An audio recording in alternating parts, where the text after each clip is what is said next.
तर वैष्णवी हगवणे प्रकरणात तब्बल 7 दिवसांनंतर पोलिसांना हत्येचा संशय आला।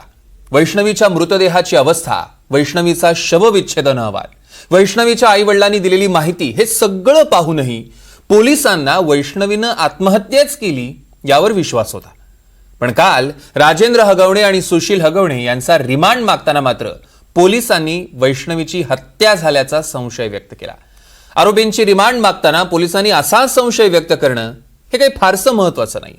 प्रत्यक्षात गुन्ह्याच्या चौकशीत हत्येच्या गुन्ह्याच्या दृष्टीनं पुरावे गोळा करणं आणि केस स्ट्रॉंग करणं हे पोलिसांसमोर खरं आव्हान असणार आहे।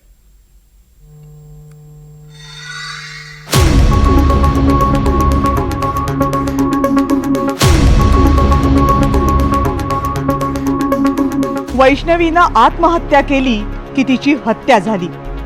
गेल्या आठवडाभरापासून हा प्रश्न महाराष्ट्राच्या कानाकोपऱ्यात विचारला जातोय। पण पुणे पोलिसांनी वैष्णवीच्या हत्येची शक्यता दूरच ठेवली होती। वैष्णवीचा मृत्यू झाल्यानंतर आता आठवडाभरानंतर पहिल्यांदाच पुणे पोलिसांनी वैष्णवीचा खून झाला असल्याचा संशय व्यक्त केलाय। वैष्णवीच्या हत्येनंतर तब्बल 7 दिवस फरार असलेले तिचे सासरे राजेंद्र हगवणे आणि दीर सुशील हगवणे यांना शुक्रवारी न्यायालयामध्ये हजर करण्यात आलं आणि त्यांच्या रिमांड कॉपीमध्ये वैष्णवीच्या हत्येची शंका व्यक्त करण्यात आली आहे। या रिमांड कॉपीमध्ये पोलिसांनी अनेक मुद्दे उपस्थित केलेत। वैष्णवीच्या अंगावर मारहाणीच्या खुणा आढळल्यात, त्यावरूनच वैष्णवीचा खून केल्याचा संशय व्यक्त होतोय। शवविच्छेदनाच्या अहवालामध्ये गळा आवळल्यामुळे वैष्णवीचा मृत्यू झाल्याचं नमूद करण्यात आले। शिवाय वैष्णवीच्या शरीरावर अनेक ठिकाणी मारहाणीमुळे जखमा झाल्यात। इन्क्वेस्ट पंचनाम्यामध्ये वेगवेगळ्या हत्यारांनी वैष्णवीला मारहाण झाल्याचं स्पष्ट झाले। वैष्णवीचा पैशासाठी छळ होत होता। वैष्णवीच्या लग्नामध्ये हुंड्यात दिलेली फॉर्च्युनर कार आणि ॲक्टिवा जप्त करण्यात आली आहे। वैष्णवीचं 51 तोळे स्त्रीधन हे आरोपींकडून फेडरल बँकेमध्ये तारण म्हणून ठेवण्यात आलं होतं।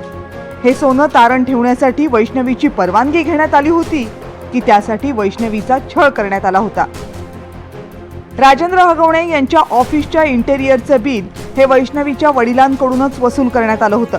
वैष्णवीला झालेली मारहाण म्हणजे तिच्या शरीरावरच्या 20 जखमा ह्याच वैष्णवीच्या सासरच्या विरोधातला सगळ्यात मोठा पुरावा।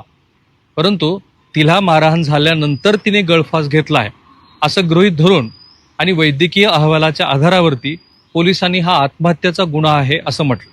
परंतु त्याच वैद्यकीय अहवालामध्ये वैष्णवीला मारहाण झाली, त्या मारहाणीमुळंच तिने स्वतःचा गळा आवळून घेतला की तिचा कुणीतरी गळा आवळला या संदर्भामध्ये मत नोंदवलंय।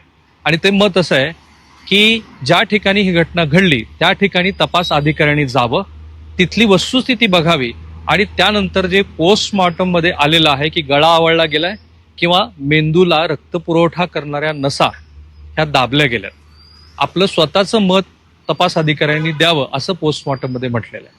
आणि म्हणूनच तुर्तास तरी पोलिसांनी हा आत्महत्याचा गुन्हा आहे असं नोंदवलंय। वैष्णवीच्या आई वडिलांकडून पैसे उकळण्यासाठी हगवणे कुटुंबियांनी काहीही कसर ठेवली नव्हती। कपडे, दागिने, गाड्या, मोबाईल, देवीच्या मूर्त्या, ऑफिसचं इंटेरियर सगळं त्यांना वैष्णवीच्या वडिलांकडूनच हवं होतं आणि वैष्णवीचे वडीलही ते गुमानपणे देत गेले। पण मग मात्र हगवणे कुटुंबियांची हाव इतकी वाढली की त्यांनी थेट 2 कोटी रुपयांची मागणी केली। इथे मात्र वैष्णवीच्या वडिलांनी पहिल्यांदा नाही हा शब्द वापरला आणि तिथूनच वैष्णवीचा छळ जीवघेणा होत गेला आणि शेवटी त्यातच वैष्णवीचा जीव गेला। कायद्याच्या भाषेमध्ये आत्महत्येला प्रवृत्त करणं, खून असा केस पाडता येईलही, आरोपींना शिक्षाही होईल। पण फुकटच्या पैशाच्या हव्यासापोटी आणि खोट्या सामाजिक प्रतिष्ठेपायी 23 वर्षांची तरुणी तडफडत या जगातून निघून गेली आणि 9 महिन्यांचं पोरगं अनाथ झालं, हे ढळढळीत सत्य मात्र सगळ्यांना जाळत राहील। Bureau report, NDTV Marathi.